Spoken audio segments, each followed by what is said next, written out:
ಮುಖ್ಯಮಂತ್ರಿಗಳಾಗಿರ್ತಕ್ಕಂಥ ಸಂದರ್ಭದಲ್ಲಿ ಅವರು ಮಾಡಿರ್ತಕ್ಕಂಥ ಕೆಲಸಗಳಿದೆಯಲ್ಲ ನಾವು ಇವತ್ತಿಗೂ ಕೂಡ ನಾವು ಅವಿಸ್ಮರಣೀಯವಾಗಿ ಅದನ್ನು ಸ್ಮರಿಸ್ತಕ್ಕಂಥವ್ರು.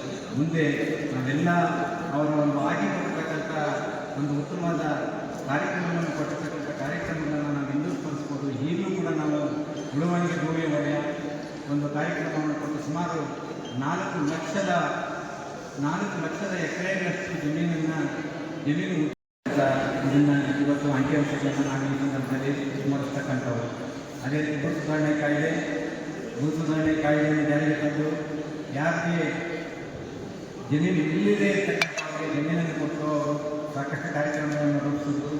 ಅದೇ ರೀತಿ ಇನ್ನೂ ಹಲವು ಕಾರ್ಯಕ್ರಮಗಳು 1975ರಲ್ಲಿ ಇಂದಿರಾ ಗಾಂಧಿ ಅವರು ಪ್ರಧಾನಮಂತ್ರಿಗಳಾಗಿರ್ತಕ್ಕಂಥ 20 ವರ್ಷದ ಕಾರ್ಯಕ್ರಮಗಳನ್ನು ತಂದು ಅದರಲ್ಲಿ ಭೂಮಿಯನ್ನು ಕೊಡ್ತಕ್ಕಂಥದ್ದು, ನಿವೇಶನ ಇರತಕ್ಕಂಥವರಿಗೆ ನಿವೇಶನ ಕೊಡ್ತಕ್ಕಂಥದ್ದು, ಇದನ್ನು ವಿಮುಕ್ತಿ ಪದ್ಧತಿಯನ್ನು ಜಾರಿಗೆ ತಂದು ಹಲವಾರು ಸಾಕಷ್ಟು ಸುಧಾರಣೆಗಳನ್ನು ಮಾಡಿ ಅವರು ಶ್ರೀಮಂತರಾಗಿ ಡಿ ದೇವರಾಜ ಅರಸರವನ್ನ ತಪ್ಪಲಿಗಳ ತಂದೆ ಅನ್ನುವಂತಹ ಮಾತಿನಲ್ಲಿ ಕರೀತಾರೆ.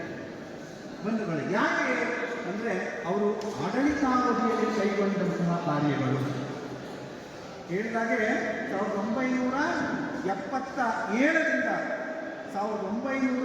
1980ನೇ ಇಸವಿಯವರೆಗೆ ಅವರು 2 ಬಾರಿ ಮುಖ್ಯಮಂತ್ರಿಗಳಾಗಿ ಹಾಕಿಕೊಂಡಂತಹ ಯೋಜನೆಗಳಿದೆಯಲ್ಲ, ಇವತ್ತು ನಾನು ರಾಜಕಾರಣ ಮಾತನಾಡಲ್ಲ, ರಾಜಕಾರಣಿಗಳಾಗಲಿ ನಾನೇ ಆಗಲಿ ನನಗೇನು ಲಾಭ ಅಂತ ಆಲೋಚನೆ ಮಾಡ್ತಕ್ಕಂಥ ಕಾಲ ಇವತ್ತು ನಾವಿರ್ತಕ್ಕಂಥದ್ದು.